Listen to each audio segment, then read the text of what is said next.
ಯೇಸು ಸ್ವಾಮಿ ಶಿಲುಬೆ ಮೇಲಿದ್ದಾಗ ಏಲಿ ಏಲಿ ಲಮ ಸಬಕ್ತಾನಿ ಅಂತ ಹೇಳ್ತಾನೆ. ಈ ಮಾತನ್ನು ಹೇಳಿದಾಗ ಸುಮಾರು 3 ಗಂಟೆ ಆಗಿತ್ತು. ಇದಾದ್ಮೇಲೆ ನನಗೆ ನೀರಡಿಕೆ ಆಗಿದೆ ಅಂತ ಹೇಳ್ತಾನೆ. ಅದಾದ ನಂತರ ತೀರಿತು ಅಂತ ಹೇಳ್ತಾನೆ. ಕೊನೆಯಲ್ಲಿ ಯೇಸು ಸ್ವಾಮಿ ತಂದೆಯೇ ನನ್ನ ಆತ್ಮವನ್ನು ನಿನ್ನ ಕೈಗೆ ಒಪ್ಪಿಸಿಕೊಡುತ್ತೇನೆ ಅಂತ ಹೇಳಿ ಪ್ರಾಣ ಬಿಡ್ತಾನೆ. ಯೇಸು ಸ್ವಾಮಿ ಶಿಲುಬೆ ಮೇಲೆ ಪ್ರಾಣ ಬಿಟ್ಟಿದ್ದು 3 ಗಂಟೆಯಿಂದ 4 ಗಂಟೆಯ ಮಧ್ಯದಲ್ಲಿ. ಇದಾದ್ಮೇಲೆ ಯಹೂದ್ಯರು ಪಿಲಾತನ ಬಳಿಗೆ ಹೋಗ್ತಾರೆ. ಹೋಗಿ ಸಬ್ಬತ್ ದಿನದಲ್ಲಿ ಶವಗಳು ಶಿಲುಬೆ ಮೇಲೆ ಇರಬಾರ್ದು, ಅವರ ಕಾಲುಗಳನ್ನು ಮುರಿಸಿ ಶವಗಳನ್ನು ಇಳಿಸು ಅಂತ ಹೇಳ್ತಾರೆ. ಆಗ ಪಿಲಾತ ಅಲ್ಲೇ ಸಿಪಾಯಿಗಳಿದ್ದಾರೆ, ಅವ್ರಿಗೆ ಹೇಳ್ರಿ ಆ ಕೆಲಸನ ಮಾಡ್ತಾರಂತ ಹೇಳಿ ಕಳಿಸ್ತಾನೆ. ಅವರು ಗೊಲ್ಗೊತ್ತಾ ಬೆಟ್ಟಕ್ಕೆ ಬರ್ತಾರೆ. ಎಲ್ಲಿ ಯೇಸು ಸ್ವಾಮಿಯನ್ನು ಶಿಲುಬೆಗೇರಿಸಿದ್ರಲ್ಲ ಆ ಸ್ಥಳಕ್ಕೆ ಬರ್ತಾರೆ. ಅಲ್ಲಿ ಸಿಪಾಯಿಗಳಿರ್ತಾರೆ. ಸಿಪಾಯಿಗಳಲ್ಲಿ ಕೆಲವರು ಆ ಮೊದಲನೇ ಕಳ್ಳನ ಕಾಲುಗಳನ್ನು ಮುರಿತಾರೆ. ಸುತ್ತಿಗೆಯಿಂದ ಎಡಗಡೆಗೆ ಒಂದ್ಸರಿ ಬಲಗಡೆಯಿಂದ ಒಂದ್ಸರಿ ಹೊಡಿತಾರೆ. ಆ ಮೊದಲನೆಯ ಕಳ್ಳನ ಕಾಲುಗಳು ಮುರಿತವೆ. ಅದೇ ರೀತಿಯಾಗಿ ಯೇಸು ಸ್ವಾಮಿಯ ಬಳಿಗೆ ಬಂದಾಗ ಆಲ್ರೆಡಿ ಯೇಸು ಸ್ವಾಮಿ ಸತ್ತಿರುವುದನ್ನು ಕಂಡು ಅವರು ಯೇಸು ಸ್ವಾಮಿಯ ಕಾಲನ್ನು ಮುರಿಯಲ್ಲ. ನಂತರ 2ನೇ ಕಳ್ಳನ ಕಾಲುಗಳನ್ನು ಮುರಿತಾರೆ. ಇಲ್ಲಿ ಇಬ್ಬರು ಕಳ್ಳರು ಬದುಕಿರ್ತಾರೆ, ಹಾಗಾಗಿ ಅವರ ಕಾಲುಗಳನ್ನು ಮುರಿತಾರೆ. ಆ ಕಾಲುಗಳಿಂದ ರಕ್ತ ಸುರಿದು ಅವರು ಕೂಡ ಶಿಲುಬೆ ಮೇಲೆ ಸಾಯ್ತಾರೆ. ಯಾಕಂದ್ರೆ ಯಹೂದ್ಯರ ಪ್ರಕಾರ ಸಬ್ಬತ್ ದಿನದಲ್ಲಿ ಯೇಸು ಸ್ವಾಮಿ ಶಿಲುಬೆ ಮೇಲೆ ಸತ್ತದ್ದು ಶುಕ್ರವಾರ 6 ಗಂಟೆ ದಾಟಿದ್ರೆ ಯಹೂದ್ಯರಿಗೆ ಸಬ್ಬತ್ ದಿನ ಶನಿವಾರ ಪ್ರಾರಂಭ ಆಗುತ್ತೆ. ಸೊ ಹಾಗಾಗಿ ಶವಗಳು ಶಿಲುಬೆ ಮೇಲೆ ಇರಬಾರ್ದು. ಇಲ್ಲಿ ಯೇಸು ಸ್ವಾಮಿಯ ಕಾಲುಗಳನ್ನು ಮುರಿಲಿಲ್ಲ. ಯಾಕೆಂದ್ರೆ ಆಲ್ರೆಡಿ ಆತ ಶಿಲುಬೆ ಮೇಲೆ ಪ್ರಾಣ ಬಿಟ್ಟಿದ್ದ. ಶಾಸ್ತ್ರದಲ್ಲಿ ಒಂದು ಮಾತು ಬರೆಯಲ್ಪಟ್ಟಿದೆ, ಆತನ ಎಲುಬುಗಳಲ್ಲಿ ಒಂದನ್ನಾದರೂ ಮುರಿಯಬಾರದು ಅಂತ. ಇಲ್ಲಿ ವಿಮೋಚನ ಕಾಂಡ 12ನೇ ಅಧ್ಯಾಯದಲ್ಲಿ ಆ ಮಾತು ಬರೆಯಲ್ಪಟ್ಟಿದೆ. ಪಸ್ಕದ ಕುರಿಮರಿಯ ಎಲುಬುಗಳನ್ನು ಮುರಿದ್ರೆ ಪಸ್ಕದ ಕುರಿಮರಿ ಆಗಲ್ಲ. ಅಂದ್ರೆ ಯೇಸು ಸ್ವಾಮಿಯ ಕಾಲುಗಳನ್ನು ಮುರಿದ್ರೆ ಆತ ಪಸ್ಕದ ಕುರಿಮರಿ ಆಗಲ್ಲ. ಹಾಗಾಗಿ ಅವರು ಯೇಸುವಿನ ಕಾಲುಗಳನ್ನು ಮುರಿಲಿಲ್ಲ. ಯೇಸು ಸ್ವಾಮಿಗೆ ಮೊದಲೇ ಗೊತ್ತಿತ್ತು. ಅದಲ್ಲದೆ ಯೇಸು ಸ್ವಾಮಿಯನ್ನ ಬೆಳಗ್ಗೆಯಿಂದ ಆತನ ಹಿಂಸೆ ಪಡಿಸ್ತಾನೆ ಇದ್ರು. 39 ಚಡಿಯೇಟುಗಳನ್ನು ಆತನ ಬೆನ್ನಿಗೆ ಹೊಡೆದಿದ್ರು, ಮುಳ್ಳಿನ ಕಿರೀಟ ಆತನ ತಲೆಗಿಟ್ಟಿದ್ರು, ಮುಖಕ್ಕೆ ಗುದ್ದಿದ್ರು, ಆತನ ಬೆಳಗ್ಗೆಯಿಂದನೇ ಹಿಂಸೆ ಪಡಿಸ್ತಾ ಇದ್ರು. ಹಾಗಾಗಿ ಆತನ ಶರೀರದಲ್ಲಿದ್ದಂಥ ಎಲ್ಲ ರಕ್ತ ಸುರಿದಿತ್ತು. ಆದರೆ ಅಲ್ಲಿ ಒಬ್ಬ ಸಿಪಾಯಿ ತನ್ನ ಕೈಯಲ್ಲಿದ್ದ ಈಟಿಯಿಂದ ಯೇಸು ಸ್ವಾಮಿಯ ಪಕ್ಕೆಗೆ ತಿವಿತಾನೆ. ಸತ್ತೋಗಿದ್ದೇನಂತ ಗೊತ್ತಿದ್ರು ಕೂಡ, ಯೇಸು ಸ್ವಾಮಿ ಸತ್ತೋಗಿದ್ದೇನಂತ ಅವ್ರಿಗೆ ಗೊತ್ತಿದ್ರು ಕೂಡ ಈಟಿಯಿಂದ ಆತನ ಪಕ್ಕೆಗೆ ತಿವಿತಾರೆ. ಪಾಯಿಂಟ್ ನಂಬರ್ 1, ಸತ್ತೋಗಿದ್ದೇನಂತ ಗೊತ್ತಿದ್ರು ಕೂಡ ಆತನ ಪಕ್ಕೆಗೆ ಬರ್ಚಿಯಿಂದ ತಿವಿದದ್ದು ಯಾಕೆ? ಇದು ಶಾಸ್ತ್ರದಲ್ಲಿ ಎಲ್ಲಾದರೂ ಬರೆದಿದೆಯಾ ಪಕ್ಕೆಗೆ ತಿವಿಬೇಕಂತ? ಅಥವಾ ಪಕ್ಕೆಗೆ ತಿವಿಲಿಕ್ಕೆ ದೇವರೇ ಆ ಸಿಪಾಯಿಗೆ ಪ್ರೇರೇಪಣೆ ಕೊಟ್ನ? 2ನೇದು, ಯೇಸು ಸ್ವಾಮಿಯ ಪಕ್ಕೆಯ ಗಾಯಕ್ಕೂ ತೋಮನಿಗೂ ಏನು ಸಂಬಂಧ? ಪಾಯಿಂಟ್ ನಂಬರ್ 3, ಯೇಸು ಸ್ವಾಮಿ ಪಂಚಗಾಯ ಹೊಂದುವ ಅವಶ್ಯಕತೆ ಇತ್ತ? ಈ ಎಲ್ಲವುಗಳ ಕುರಿತಾಗಿ ಇಂದಿನ ವಿಡಿಯೋದಲ್ಲಿ ತಿಳಿಯೋಣ. ಈ ವಿಡಿಯೋ ನಿಮಗೆ ಇಷ್ಟ ಆದರೆ ಲೈಕ್ ಮಾಡಿರಿ, ಅನೇಕರಿಗೆ ಶೇರ್ ಮಾಡಿರಿ, ನಿಮ್ಮ ಅಭಿಪ್ರಾಯವನ್ನು ಕಾಮೆಂಟ್ಸ್ ಮಾಡಿರಿ, ಸಬ್ಸ್ಕ್ರೈಬ್ ಮಾಡ್ಕೊಳ್ಳೋದನ್ನು ಮರಿಬೇಡಿ. ವಾಕ್ಯಕ್ಕೆ ಹೋಗೋಣ. ಯೋಹಾನ ಸುವಾರ್ತೆ 19ನೇ ಅಧ್ಯಾಯ 32ರಿಂದ 36ನೇ ವಚನದ ತನಕ. ಆದದ್ದರಿಂದ ಸಿಪಾಯಿಗಳು ಬಂದು ಮೊದಲನೆಯವನ ಕಾಲುಗಳನ್ನು, ಅವನ ಜೊತೆಯಲ್ಲಿ ಶಿಲುಬೆಗೆ ಹಾಕಿಸಿಕೊಂಡಿದ್ದ ಮತ್ತೊಬ್ಬನ ಕಾಲುಗಳನ್ನು ಮುರಿದರು. ಆದರೆ ಯೇಸುವಿನ ಬಳಿಗೆ ಬಂದಾಗ ಆತನು ಆಗಲೇ ಸತ್ತಿರುವುದನ್ನು ಅವರು ಕಂಡು ಆತನ ಕಾಲುಗಳನ್ನು ಮುರಿಯಲಿಲ್ಲ. ಆದರೂ ಸಿಪಾಯಿಗಳಲ್ಲಿ ಒಬ್ಬನು ಈಟಿಯಿಂದ ಆತನ ಪಕ್ಕೆಯನ್ನು ತಿವಿದನು. ತಿವಿದ ಕೂಡಲೇ ರಕ್ತವು ನೀರು ಹೊರಟಿತು. ಅದನ್ನು ಕಂಡವನೇ ಸಾಕ್ಷಿ ಹೇಳಿದ್ದಾನೆ. ಅವನ ಸಾಕ್ಷಿ ಸತ್ಯವೇ, ತಾನು ಹೇಳುವುದು ಸತ್ಯವೆಂದು ಅವನು ಬಲ್ಲನು, ನೀವು ಸಹ ನಂಬಬೇಕೆಂದು ಇದನ್ನು ಹೇಳಿದ್ದಾನೆ. ಯಾಕಂದರೆ ಆತನ ಒಂದು ಎಲುಬನ್ನಾದರೂ ಮುರಿಯಕೂಡದು ಎಂದು ಶಾಸ್ತ್ರದಲ್ಲಿ ಬರೆದ ಮಾತು ನೆರವೇರುವಂತೆ ಇದಾಯಿತು.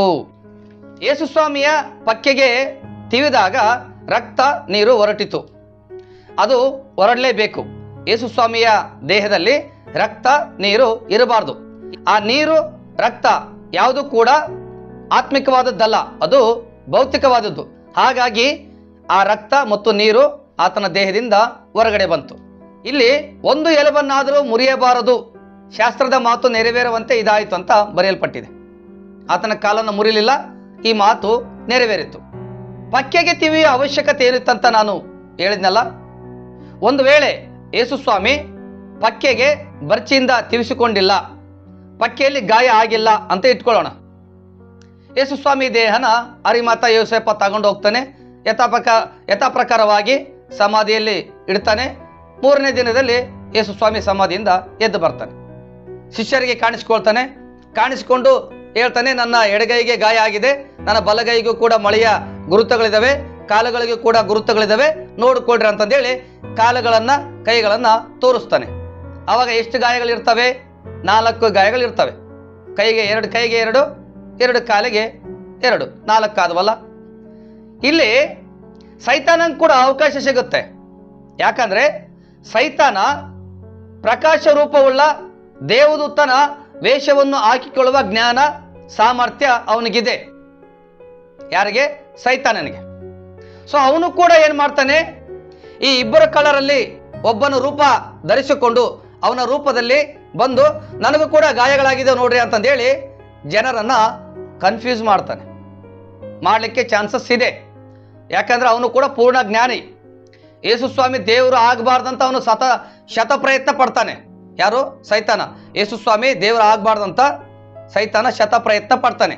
ಯೇಸುಸ್ವಾಮಿ ಕೂಡ ಹೇಳಿದ್ದಾನೆ 24ನೇ ಅಧ್ಯಾಯ ಮತ್ತಾಯನ ಸುವಾರ್ತೆಯಲ್ಲಿ ಏನಂತ, ಅಲ್ಲಿ ಕ್ರಿಸ್ತನಿದ್ದಾನೆ, ಇಲ್ಲಿ ಕ್ರಿಸ್ತನಿದ್ದಾನೆ ಅಂತ ಯಾರಾದ್ರೂ ಹೇಳಿದ್ರೆ ನೀವು ಹೋಗಬೇಡ್ರಿ. ಸುಳ್ಳು ಕ್ರಿಸ್ತನು, ಸುಳ್ಳು ಪ್ರವಾದಿಗಳು ಎದ್ದು ಜನರನ್ನ ಮೋಸಗೊಳಿಸಲಿಕ್ಕೆ, ಜನರನ್ನ ಮರಳು ಮಾಡಲಿಕ್ಕೆ ದೊಡ್ಡ ದೊಡ್ಡ ಸೂಚಕ ಕಾರ್ಯಗಳನ್ನ, ಅದ್ಭುತ ಕಾರ್ಯಗಳನ್ನ ಮಾಡ್ತಾರೆ. ಹಾಗಾಗಿ ಕ್ರಿಸ್ತನು ಈಗ ಕೋಣೆಯಲ್ಲಿದ್ದಾನೆ, ಕ್ರಿಸ್ತನು ಅಡಿವೆಯಲ್ಲಿದ್ದಾನೆ ಅಂತ ಹೇಳಿದ್ರೆ ನೀವು ನಂಬಬೇಡ್ರಿ, ಹೋಗಬೇಡ್ರಿ ಅಂತ ಯೇಸುಸ್ವಾಮಿ ಕೂಡ ಹೇಳ್ತಾನೆ. ಯಾಕೆ? ಮುಂದೆ ಈ ರೀತಿಯಾಗಿ ಆಗುತ್ತೆ. ಅಂತ್ಯಕಾಲದಲ್ಲಿ ಕ್ರಿಸ್ತ ವಿರೋಧಿ ಬರ್ತಾನೆ. ಕ್ರಿಸ್ತ ವಿರೋಧಿ, ಸುಳ್ಳು ಕ್ರಿಸ್ತನು ಅಂದ್ರೆ ಅವನು ಹೇಗಿರ್ತಾನೆ? ಆಸ್ ಇಟ್ ಈಸ್ ಯೇಸು ಕ್ರಿಸ್ತನ ತರನೇ ಇರ್ತಾನೆ. ಯಾರು? ಕ್ರಿಸ್ತ ವಿರೋಧಿ. ಮರಳುಗೊಳಿಸ್ಬೇಕಲ್ಲ ಅವನು ಜಗತ್ತನ್ನ. ನಾನೇ ಕ್ರಿಸ್ತ ಅಂತಂದೇಳಿ ಜನರನ್ನ ಮೋಸ ಮಾಡ್ಬೇಕಲ್ಲ. ಹಾಗಾಗಿ ಮುಂದಿನ ದಿನಮಾನಗಳಲ್ಲಿ ಯಾವುದು ಅಂತ್ಯಕಾಲದಲ್ಲಿ ಸುಳ್ಳು ಕ್ರಿಸ್ತನು ಪ್ರತ್ಯಕ್ಷ ಆಗ್ತಾನೆ. ಅದನ್ನು ಕೂಡ ಯೇಸುಸ್ವಾಮಿ ಹೇಳಿದ್ದಾನೆ. ಸೊ ಹಾಗಾಗಿ ಯೇಸುಸ್ವಾಮಿ ಪಕ್ಕೆಗೆ ತಿವಿಸಿಕೊಳ್ಳದೆ ಹೋದ್ರೆ, ಯೇಸುಸ್ವಾಮಿ ದೇವರಂತ ಎಷ್ಟು ಪ್ರೂವ್ ಮಾಡಿಕೊಂಡ್ರು ಸೈತಾನ ಬಂದು ಅದನ್ನ ತಪ್ಪಿಸ್ತಾನೆ. ನಾನು ಕೂಡ ಸಮಾಧಿಯಿಂದ ಎದ್ದು ಬಂದಿದ್ದೀನಿ, ನನಗೂ ಕೂಡ ಗಾಯಗಳಾಗಿದ್ದಾವೆ ನೋಡ್ರಿ, ನಾನೇ ದೇವರಂತ ಅವನು ಕೂಡ ದೇವರಂತ ಪ್ರೂವ್ ಮಾಡ್ಕೊಳ್ಳಿಕ್ಕೆ ಚಾನ್ಸಸ್ ಇದೆ. ಹಾಗಾಗಿ ದೇವರು ಭವಿಷ್ಯವನ್ನು ಬಲ್ಲಾತನಾಗಿದ್ದಾನೆ. ಅದಕ್ಕೆ ಆ ಸಿಪಾಯಿಗೆ ಪ್ರೇರೇಪಣೆ ಕೊಟ್ಟು ತನ್ನ ಪಕ್ಕೆಗೆ ತಿವಿಸಿಕೊಳ್ತಾನೆ. ಪಂಚಗಾಯಗಳು ಆತನಿಗೆ ಆಗಬೇಕು. ಈಗ ಯೇಸುಸ್ವಾಮಿ ಪಕ್ಕೆಗೆ ತಿವಿಸಿಕೊಂಡ. ಅರಿಮಾತ ಯೋಸೇಪ ಯಥಾಪ್ರಕಾರವಾಗಿ ಸತ್ಯವೇದದಲ್ಲಿ ಬರೆದ ಪ್ರಕಾರವಾಗಿ ಹೋಗಿ ತನ್ನ ಬಂಡೆಯಲ್ಲಿ ತೋಡಿದ ಸಮಾಧಿಯಲ್ಲಿ ಇಡ್ತಾನೆ. ಯೇಸುಸ್ವಾಮಿ 3ನೇ ದಿನದಲ್ಲಿ ಮೃತ್ಯುಂಜಯನಾಗಿ ಎದ್ದು ಬರ್ತಾನೆ. ಆ ದಿನ ಸಾಯಂಕಾಲವೇ ಶಿಷ್ಯರಿಗೆ ಕಾಣಿಸ್ಕೊಳ್ತಾನೆ. ಶಿಷ್ಯರು ಯಹೂದ್ಯರ ಭಯದಿಂದ ಒಂದು ಕೋಣೆಯಲ್ಲಿ ಅಡಗಿಕೊಂಡಿರ್ತಾರೆ. ಯೇಸುಸ್ವಾಮಿ ಪ್ರತ್ಯಕ್ಷ ಆಗ್ತಾನೆ. ಪ್ರತ್ಯಕ್ಷ ಆಗಿ ಶಿಷ್ಯರಿಗೆ ತನ್ನ ಕೈಗಳಲ್ಲಾದಂಥ ಗಾಯಗಳನ್ನ ಮತ್ತು ತನ್ನ ಪಕ್ಕೆಯನ್ನು ಕೂಡ ತೋರಿಸ್ತಾನೆ. ತೋರಿಸಿದ ಮೇಲೆ ನಿಮ್ಮಲ್ಲಿ ತಿನ್ನುವುದಕ್ಕೆ ಏನಾದರೂ ಇದೆಯಾ ಅಂತ ಕೇಳ್ತಾನೆ. ಅವರು ರೊಟ್ಟಿ ಕೊಡ್ತಾರೆ. ಯೇಸುಸ್ವಾಮಿ ರೊಟ್ಟಿ ಮುರಿದು ಅವರೆಲ್ಲರಿಗೂ ಹಂಚಿಕೊಡ್ತಾನೆ. ಆತ ಹಂಚಿಕೊಟ್ಟ ಮೇಲೆ ಮಾಯಾಗಿ ಹೋಗ್ಬಿಡ್ತಾನೆ. ಇದಾದ್ಮೇಲೆ ತೋಮ ಬರ್ತಾನೆ. ತೋಮ ಬಂದಾಗ ಈ ಶಿಷ್ಯರೆಲ್ಲರೂ ಹೇಳ್ತಾರೆ, ನಾವು ಸ್ವಾಮಿಯನ್ನು ಕಂಡೆವು, ಸ್ವಾಮಿ ಬಂದಿದ್ದ ಅಂತ. ಆಗ ತೋಮ ಹೇಳ್ತಾನೆ, ನಾನು ಆತನ ಕೈಗಳಲ್ಲಿ ಮೊಳೆಗಳಿಂದಾದ ಗಾಯದಲ್ಲಿ ಬೆರಳನ್ನು ಹಾಕದೆ, ಆತನ ಪಕ್ಕೆಯ ಗಾಯದಲ್ಲಿ ಕೈಯನ್ನು ಹಾಕದೆ ನಂಬುವುದೇ ಇಲ್ಲ ಅಂತ ತೋಮ ಹೇಳ್ತಾನೆ. ಒಂದು ವಾರ ಆದ್ಮೇಲೆ ಯೇಸು ಸ್ವಾಮಿ ಮತ್ತೆ ಶಿಷ್ಯರ ಮಧ್ಯ ಪ್ರತ್ಯಕ್ಷ ಆಗ್ತಾನೆ. ಪ್ರತ್ಯಕ್ಷ ಆಗಿ ತೋಮನನ್ನ ಕರೀತಾನೆ.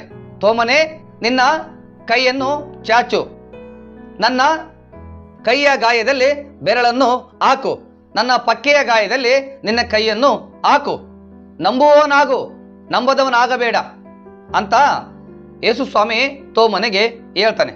ಆಗ ತೋಮ ನನ್ನ ಸ್ವಾಮಿ, ನನ್ನ ದೇವರೇ ಅಂತಂದೇಳಿ ಹೇಳ್ತಾನೆ.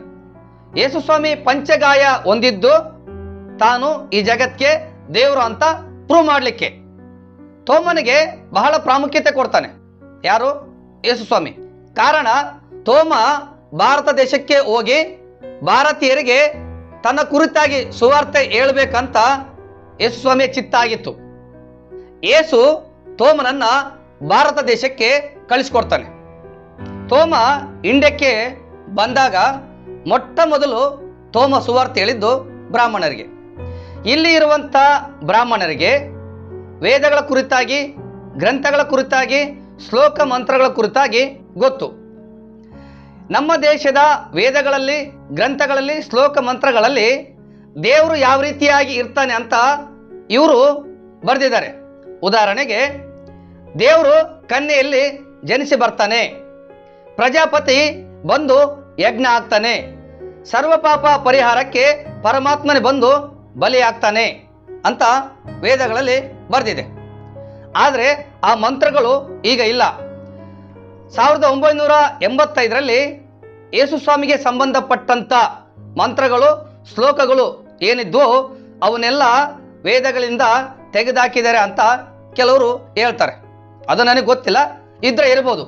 ಆದರೆ ಕೆಲವು ಮಂತ್ರಗಳಲ್ಲಿ ಈ ರೀತಿಯಾಗಿ ಬರೆಯಲ್ಪಟ್ಟಿದೆ. ಅಂದರೆ ದೇವರು ಈ ರೀತಿಯಾಗಿ ಬರ್ತಾನೆ, ಆತನೇ ದೇವರು ಅಂತ ಮಂತ್ರಗಳಲ್ಲಿ ಬರೆಯಲ್ಪಟ್ಟಿದೆ.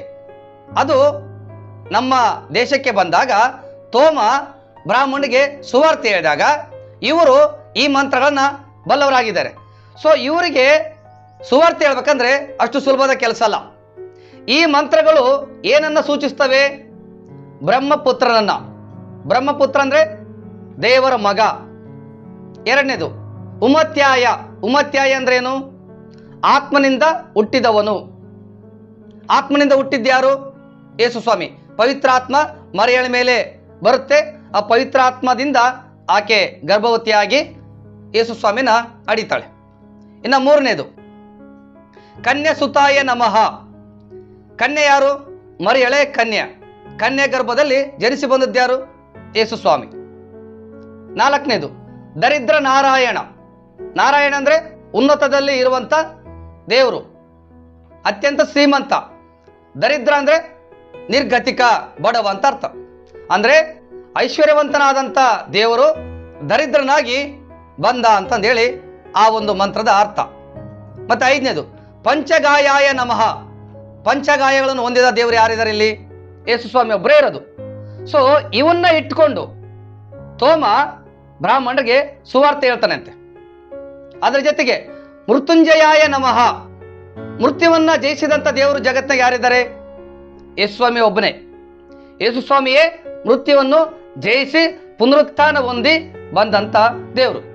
ಸೊ ಈ ಮಂತ್ರಗಳು ಬ್ರಾಹ್ಮಣನಿಗೆ ಗೊತ್ತಿದ್ದರಿಂದ ತೋಮ ಭಾರತ ದೇಶಕ್ಕೆ ಬಂದಾಗ ಈ ಮಂತ್ರಗಳನ್ನ ಅರ್ಥವನ್ನ ತೋಮ ಹೇಳಿ ಅವರಿಗೆ ಸುವಾರ್ತೆಯನ್ನ ಹೇಳ್ತಾನೆ ಬ್ರಾಹ್ಮಣರಿಗೆ. ಪಂಚಗಾಯ ಒಂದು ಲೆಕ್ಕಕ್ಕೆ ಯೇಸು ಸ್ವಾಮಿ ಹೊಂದಿದ್ದು ಭಾರತೀಯರನ್ನ ರಕ್ಷಣೆ ಮಾಡಬೇಕನ್ನೋ ಉದ್ದೇಶದಿಂದನೇ ಅಂತ ಅರ್ಥ. ಇಂಡಿಯಾದವರು ರಕ್ಷಣೆ ಹೊಂದಬೇಕಂದ್ರೆ ಯೇಸು ಸ್ವಾಮಿ ಪಂಚಗಾಯಗಳನ್ನ ಹೊಂದಲೇಬೇಕಾಗಿತ್ತು.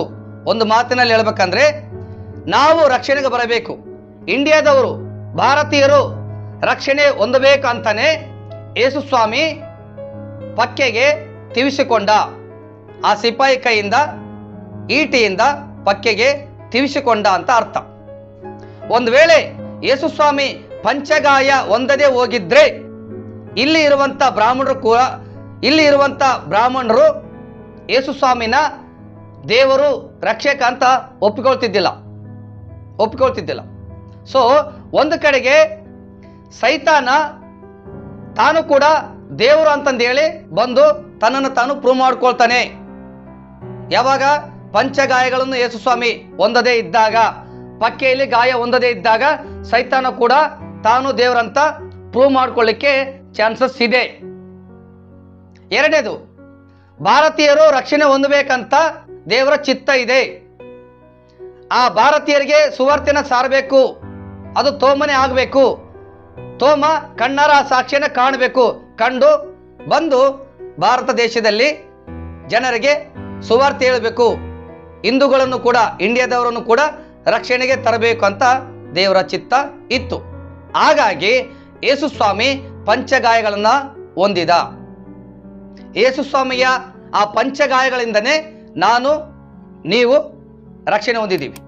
ಈ ರಕ್ಷಣೆ ಅನೇಕರು ಹೊಂದಬೇಕಾಗಿದೆ. ಅನೇಕರಿಗೆ ಕ್ರಿಸ್ತನ ಬಗ್ಗೆ ಹೇಳಿ ಅವರನ್ನು ಕೂಡ ನರಕದಿಂದ ತಪ್ಪಿಸಿ ಸ್ವರ್ಗ ರಾಜ್ಯಕ್ಕೆ ಸೇರಿಸುವ ಜವಾಬ್ದಾರಿ, ಆ ಕರ್ತವ್ಯ ನಮ್ಮೆಲ್ಲರ ಮೇಲಿದೆ. ಕಣ್ಣುಮುಚ್ಚಿ ಪ್ರಾರ್ಥನೆ ಮಾಡೋಣ. ಸರ್ವಶಕ್ತನಾದ ದೇವರೇ, ರಕ್ಷಕನಾದ ಯೇಸುವೆ, ನಿಮ್ಮ ಮಹಾಪರಿಶುದ್ಧವಾದ ನಾಮ ಮಹಿಮೆ ಹೊಂದಲಿ ಸ್ವಾಮಿ. ಹೌದು ಕರ್ತನೆ, 2000 ವರ್ಷಗಳ ಹಿಂದೆ ನೀನು ಈ ಭೂಲೋಕಕ್ಕೆ ಮನುಷ್ಯಾವತಾರದಲ್ಲಿ ಬಂದು ಶಿಲುಬೆಯಲ್ಲಿ ಎಲ್ಲರ ಪಾಪವನ್ನು ಹೊತ್ತುಕೊಂಡು ಸತ್ತು ಸಮಾಧಿ ಸೇರಿ ಮೃತ್ಯುಂಜಯನಾಗಿ ಎದ್ದು ಬಂದೆ ಸ್ವಾಮಿ. ನಾವು ರಕ್ಷಣೆ ಹೊಂದಬೇಕಂತನೇ ನೀನು ನಿನ್ನ ಪಕ್ಕೆಗೆ ತೀವಿಸಿಕೊಂಡೆ ಸ್ವಾಮಿ ಕರ್ತನೆ. ಪಂಚಗಾಯ ಹೊಂದಿದ್ದು ಈ ಲೋಕದಲ್ಲಿ ಯಾರಾದರೂ ಇದ್ದಾರೆ ಅಂದರೆ ಅದು ಯೇಸು ಒಬ್ಬರೇ ಎಂಬುದಾಗಿ ನಾವು ನಂಬಲಿಕ್ಕೆ ಅದರ ಮೂಲಕವಾಗಿ ನಮಗೆ ಮಾರ್ಗವಾಯಿತು ಸ್ವಾಮಿ ಕರ್ತನೆ. ಭಾರತೀಯರು ಯಾರು ಕೂಡ, ಇಂಡಿಯಾದವರು ಯಾರು ಕೂಡ ನರಕಕ್ಕೆ ಹೋಗಬಾರ್ದು, ಪಾತಾಳಕ್ಕೆ ಹೋಗಬಾರ್ದು. ಅವರು ಕೂಡ ಬೆಳಕಿನ ರಾಜ್ಯಕ್ಕೆ, ಪರಲೋಕ ರಾಜ್ಯಕ್ಕೆ, ಸ್ವರ್ಗ ರಾಜ್ಯಕ್ಕೆ ಸೇರಬೇಕಾಗಿದೆ. ಅದು ನಿನ್ನ ಚಿತ್ತವಾಗಿದೆ ಸ್ವಾಮಿ ಕರ್ತನೆ. ನಮ್ಮನ್ನು ಕೂಡ ಉಪಯೋಗಿಸೋ ಕರ್ತನೆ. ಅನೇಕರನ್ನ ರಕ್ಷಣೆ ತರಲಿಕ್ಕೆ, ನಾವು ಕೂಡ ಅನೇಕರಿಗೆ ನಿನ್ನ ಸತ್ಯದ ಕುರಿತಾಗಿ ಹೇಳಲಿಕ್ಕೆ ನಮಗೂ ಕೂಡ ಜ್ಞಾನ ವಿವೇಕತೆಯನ್ನು ಅನುಗ್ರಹಿಸು ಸ್ವಾಮಿ. ಈ ವಾಕ್ಯವನ್ನು ಕೇಳಿದಂಥ ಎಲ್ಲ ನಿನ್ನ ಜನರನ್ನು ಆಶೀರ್ವಾದ ಮಾಡು. ಅವರ ರೋಗ ರುಜಿನ ಕಾಯಿಲೆಗಳು ಏನಾದರೂ ಇದ್ದರೆ ಅವೆಲ್ಲವನ್ನೂ ಗುಣಪಡಿಸಿ ಕರ್ತನೆ. ಕಷ್ಟ, ಕಣ್ಣೀರು, ದುಃಖ, ವೇದನೆಯಿಂದ ಬಿಡುಗಡೆ ಮಾಡಬೇಕಾಗಿ ಬೇಡಿಕೊಳ್ತೇನೆ ಕರ್ತನೆ. ಹಾಗೆ ಮಾಡುತ್ತೀಯ, ಸ್ತೋತ್ರವಾಗಲಿ ತಂದೆ. ನೀನು ತಿರುಗಿ ಬರುವಾಗ ನಮ್ಮೆಲ್ಲರನ್ನೂ ಜ್ಞಾಪಕ ಮಾಡಿಕೊ. ಈ ವಾಕ್ಯವನ್ನು, ಈ ಪ್ರಾರ್ಥನೆಯನ್ನು ನಿನ್ನ ಕೈಗೊಪ್ಪಿಸಿಕೊಟ್ಟು ನಮ್ಮನ್ನು ತಗ್ಗಿಸಿಕೊಂಡು ನಜರೇತಿನ ಯೇಸು ಕ್ರಿಸ್ತನ ನಾಮದಲ್ಲಿ ಪ್ರಾರ್ಥಿಸ್ತೇವೆ. ಸದುತ್ರ ಅನುಗ್ರಹಿಸು ತಂದೆಯಾದ ಪರಲೋಕದ ದೇವರೇ. ಆಮೇನ್, ಆಮೇನ್, ಆಮೇನ್. ಈ ವಿಡಿಯೋ ನಿಮಗೆ ಇಷ್ಟ ಆದರೆ ಲೈಕ್ ಮಾಡಿರಿ, ಅನೇಕರಿಗೆ ಶೇರ್ ಮಾಡಿರಿ, ಸಬ್ಸ್ಕ್ರೈಬ್ ಮಾಡ್ಕೊಳ್ಳೋದನ್ನು ಮರಿಬೇಡಿ. ದೇವರು ನಿಮ್ಮೆಲ್ಲರನ್ನು ಆಶೀರ್ವದಿಸಲಿ. Praise the lord.